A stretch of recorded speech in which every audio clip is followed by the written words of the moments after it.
Whenever the girl tried to leave the house, she would hit an invisible wall.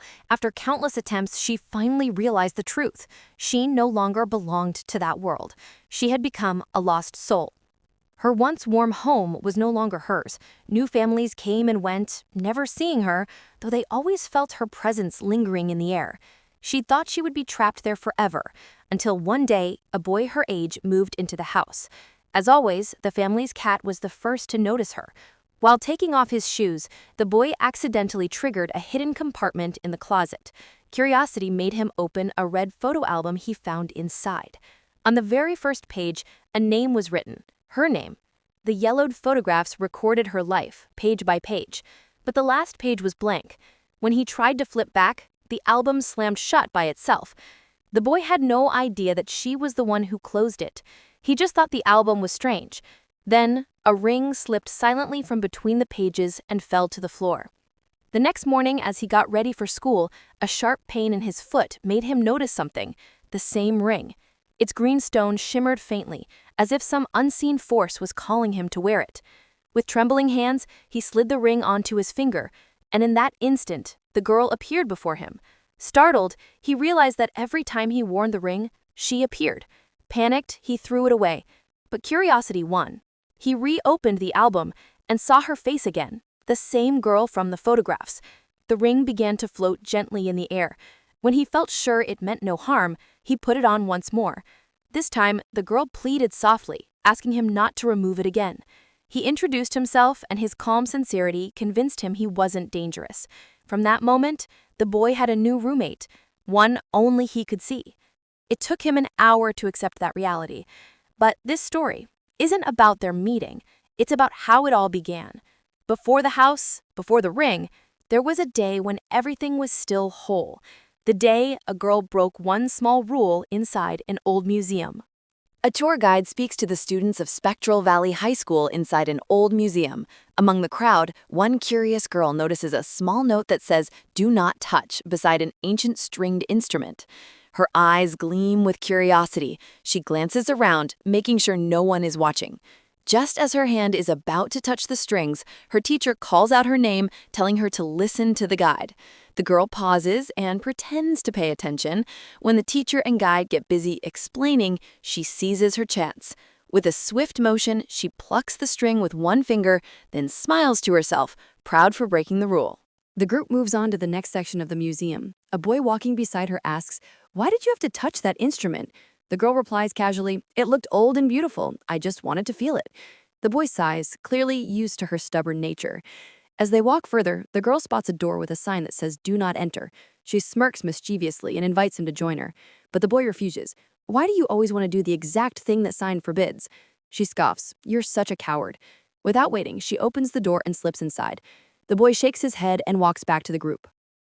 Inside the quiet, dusty room, the girl finds ancient Egyptian artifacts. Statues, chests, and ornaments line the glass cases, but only one catches her full attention, a ring with a glowing green stone locked behind a display case. She checks around, no one in sight. Slowly, she unlocks the glass lid and takes the ring. The green gem shimmers softly in her hand. But before she can admire it further, a security guard appears. "Hey, what are you doing here? This area is restricted." The girl feigns innocence. "Oh, sorry, I didn't see any signs." The guard sighs. "Come on, I'll take you back to your group." Trying to stall, she says, "Wait, before that, close your eyes for 5 seconds. I'll show you a magic trick." The guard frowns. "Stop fooling around. Move along now." She reluctantly follows him, but glances back. The glass case now emits a faint red glow. The students finally exit the museum. The girl walks at the very end of the group, still holding the green-stoned ring in her hand. She gazes at it deeply under the fading afternoon light. Suddenly, on the road ahead, a car swerves at high speed. The driver sees her standing there, but it's already too late. Everything goes black. The sharp screech of tires fills the air. Time passes. We now see Cole, a 17-year-old boy, moving into a new house with his mother. During dinner, his mother notices that Cole doesn't want to join any clubs at his new school. Yet in his previous school, he was active in the music club and always played guitar. She smiles warmly. "You should play again, honey. Maybe you'll make new friends." Cole stares at his plate. "I don't want to, Mom." A brief silence fills the room. Then suddenly, they hear a thud from upstairs. They both look toward the staircase. "Probably the cat," says his mother. Cole goes up to his room and finds his photo board fallen to the floor. He picks it up and hangs it back on the wall. Moments later, the cat walks in, as if it had been hiding. His mother calls from downstairs, "Everything okay, Cole?"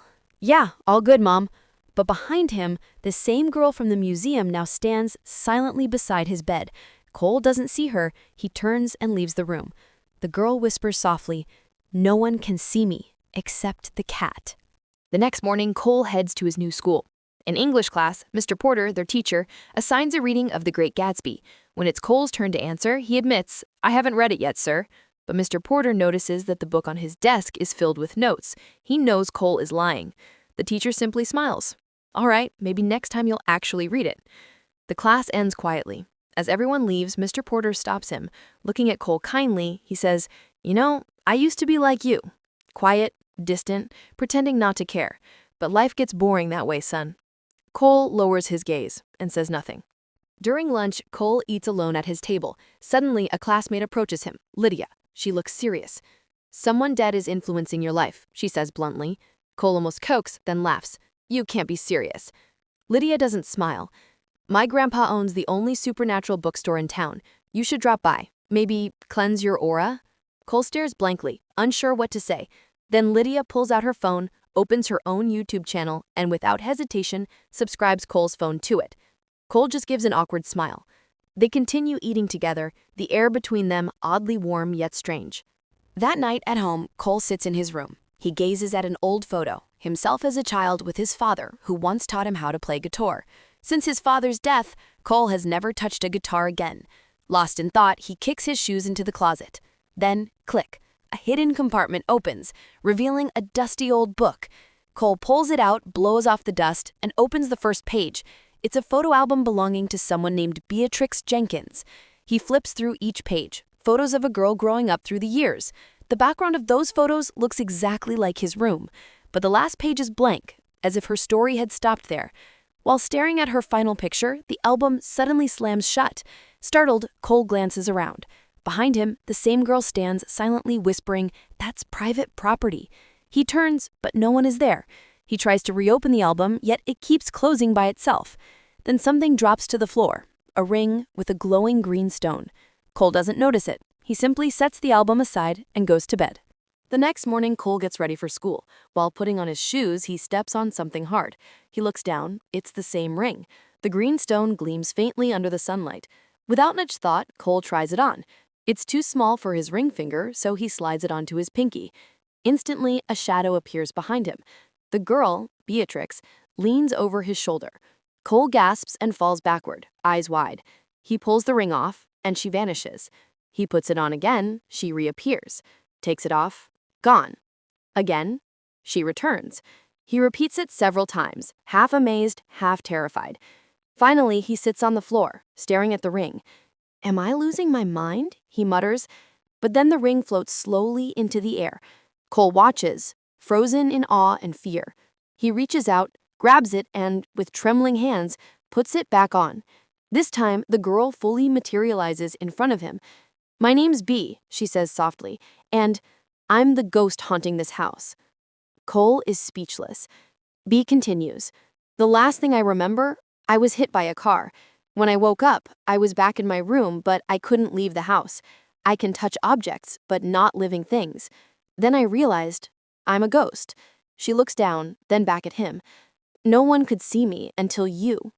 A sudden knock at the door startles them both. Cole's mother enters with a smile. "You ready for school? You look like you've seen a ghost." Bee panics, whispering, "She can't see me." Cole fakes a laugh.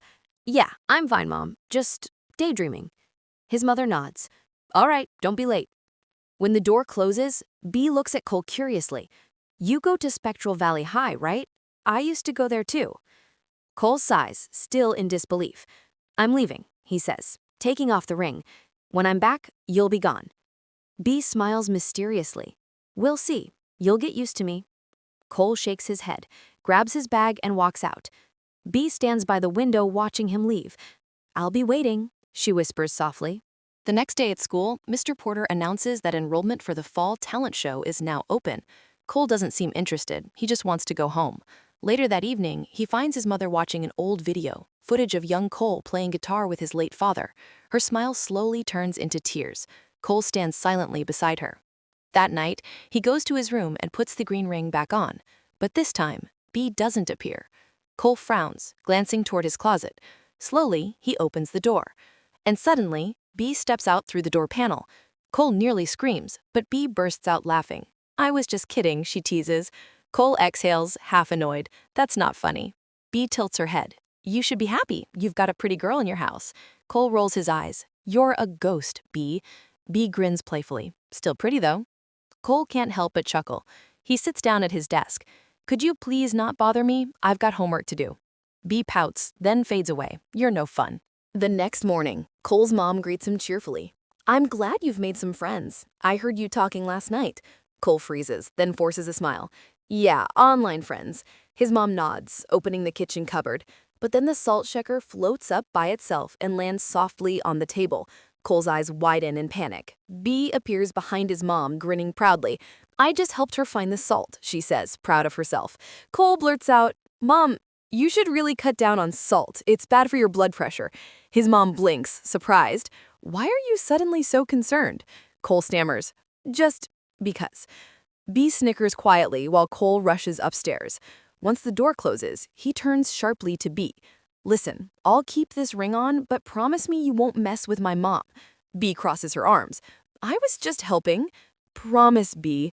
"Fine," she mutters, "but don't call me an old ghost." Later, B sits on the floor, looking somber. Cole explains that the world outside has changed completely. Technology, clothes, music, everything. B stays quiet, then whispers, "So, I've really been dead for 100 years?" Cole smiles softly. "Technically, you're still 17.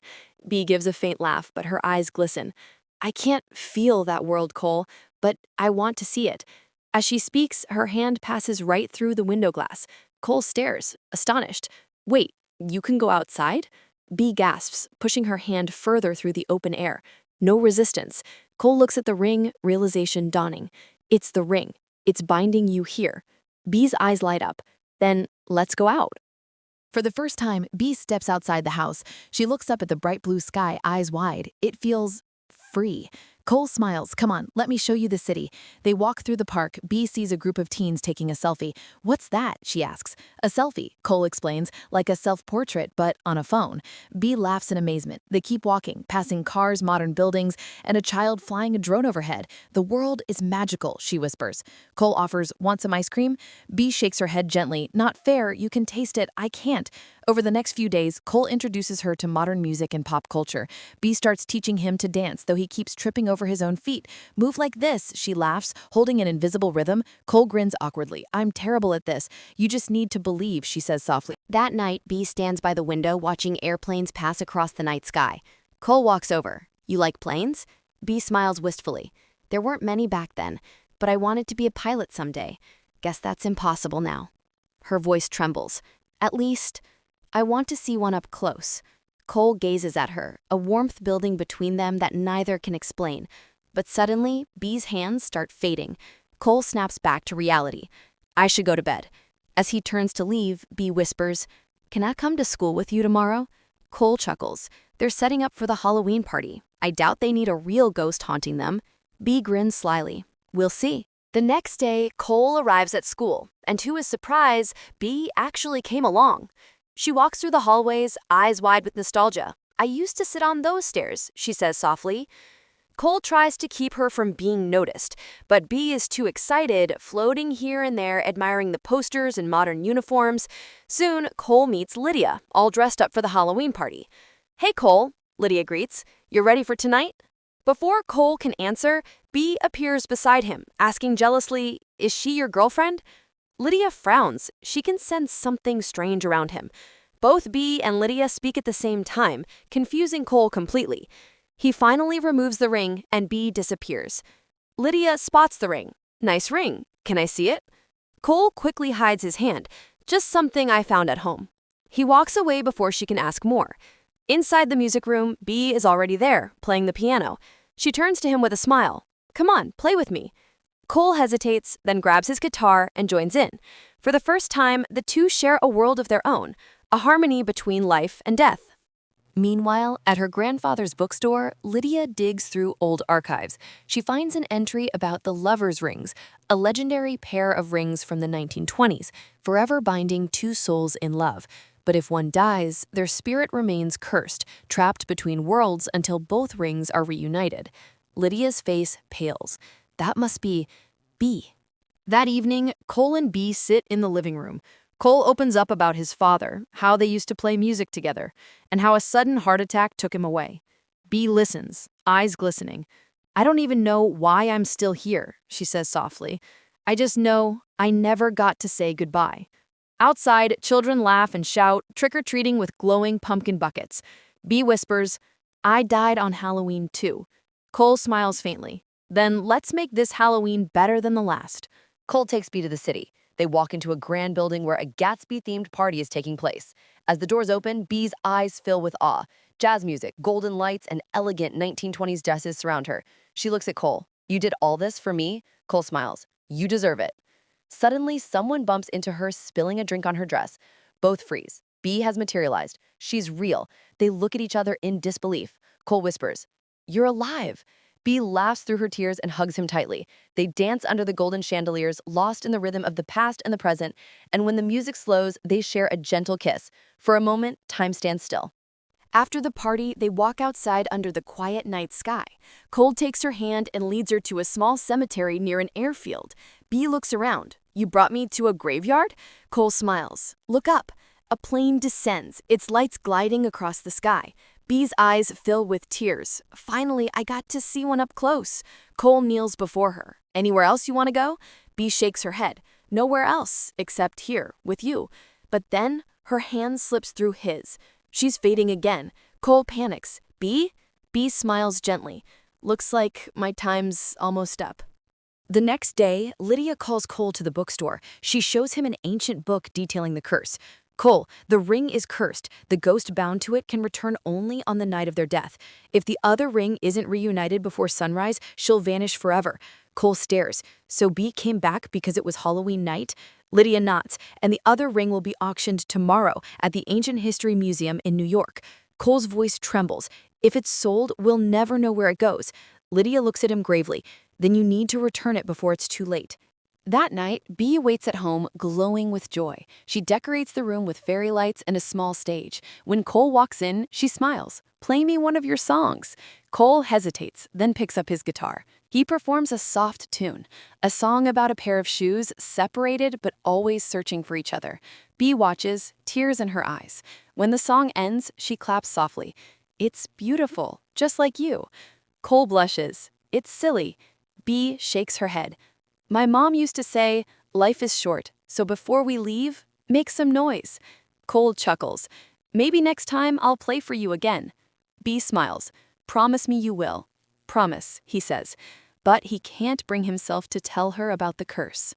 The next morning, Cole refreshes the auction site. The ring has been sold. His heart sinks. Later at school, Bee waits in the music room, but she notices Lydia's message on Cole's phone about the curse. Her face hardens. "You knew?" Cole tries to explain. "I just didn't want you to die again." Bee's voice breaks. "You don't own me, Cole. I'm not haunting you to make you feel better. I'm haunting you because I'm cursed." Her tears glimmer like glass. "You could have freed me, but you chose to keep me here." Cole stands speechless. Bee's voice softens to a whisper. "Take off the ring and forget me." He obeys. The ring falls to the floor. Bee disappears. Hours later, Lydia calls Cole's house, unable to reach him. His mother answers. Cole's at school, practicing music with friends. Lydia freezes. She's the only friend Cole has. She rushes to the school and finds the piano playing by itself. She enters quietly. The piano stops. The ring lies on the keys. When Lydia picks it up, Bee appears before her, weak but still there. Meanwhile, at home, Cole talks to his mother. For the first time, he opens up about his father, his grief, his silence, his fear. They both cry. His mother whispers, "If you still miss him, it means you still love him." Those words awaken something inside Cole, the courage to love again. Cole runs to school, grabs the ring, and calls the auction house. He learns that the other ring hasn't left the museum yet. He races off, with Lydia offering to drive him. At the museum, Lydia teases, "Don't steal any more artifacts this time." Cole and Bee enter. Bee phases through the door to unlock it from inside. In the archive room, they find a small box containing the second ring. B stares at it, eyes trembling. Cole says softly, "It's time." B shakes her head, tears falling. "Thank you for letting me live again even for a moment." She kisses him. Cole cries as she begins to fade, whispering, "Goodbye, Cole." He places the ring back into the box, alone once more. Outside, Lydia waits in silence. She sees the emptiness in Cole's eyes and says nothing. Days pass. Cole returns to his room. The cat, once able to sense B, now ignores the space where she used to stand. He opens B's photo album and gasps. The once empty pages are now filled with pictures. B as an adult, wearing a pilot uniform, smiling with her family. She got to live the life she once dreamed of. In another time, we see B, back in the museum before the accident. This time, she gently puts the ring back into the display case and walks away. The car that once would have hit her drives safely past. She rejoins her friends, laughing. Days move peacefully. Cole plays guitar again, joins the music club, and starts to smile more. But at night, he still looks at the stars and thinks of B. One evening, he visits the old theater and sits on stage strumming the song he once promised to play for her. The melody echoes through the empty hall, soft, tender, full of longing. At the same time, B, alive in her own timeline, enters the same theater with her friends. As she hears the tune, she stops, tears falling silently. From her view, the stage is empty. From his, the seats are. But the song connects them, their hearts meeting halfway, beyond time itself. In the end, this story isn't just about a ghost trapped between two worlds, but about two souls who found each other at the wrong time. Cole learned that loss didn't always mean the end. Sometimes loss teaches us how to love in a different way. B was finally free, but freedom also meant farewell. She returned to the time where she truly belonged, rewriting her fate from the beginning, while Cole remained in the real world, carrying memories that would never fade.